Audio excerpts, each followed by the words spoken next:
சித்திரை மாதம் பிறந்துட்டாலே திருவிழாக்களுக்கு பஞ்சம் இல்லை. ஊருக்கு திருவிழாவும் கொண்டாட்டமும் கோலாகலமா இருக்கும்.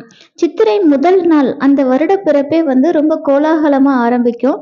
சித்திரை கனி காணுதல் அப்படிங்கிறது நம்ம ஊர்ல ரொம்ப விசேஷமா செய்யற ஒரு அழகான சம்பிரதாயம். இந்த சித்திரை கனி காணுதல் எப்படி செய்யணும் அப்படிங்கிறத நம்ம சேனல்ல நிறைய நான் போஸ்ட் பண்ணியிருக்கேன். அதோட இந்த நாள்ல நம்ம இந்த மாதிரி மங்கள விஷயங்களை பார்க்கும் பொழுது அந்த வருடம் முழுவதும் நம்ம வாழ்க்கை ரொம்ப சிறப்பா ஆரோக்கியமாகவும் ரொம்ப மகிழ்ச்சியுடனும் இருக்கும் அப்படிங்கிறது நம்பிக்கை. தமிழ் கடவுளான கந்த கடவுளுக்கு எப்பவுமே சித்திரை 1 அன்னைக்கு நம்ம வீட்டில் விசேஷ பூஜை செய்யறது வழக்கம்.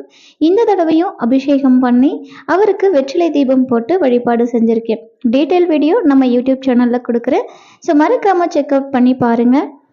நீங்கள் இந்த தமிழ் வருட பிறப்பை எப்படி செலிப்ரேட் பண்ணீங்க அப்படிங்கிறத மறக்காமல் கமெண்ட் செக்ஷனில் கமெண்ட் பண்ணுங்கள். எல்லாருக்கும் இந்த வருஷம் ரொம்ப அழகான வருஷமாக அமையட்டும்.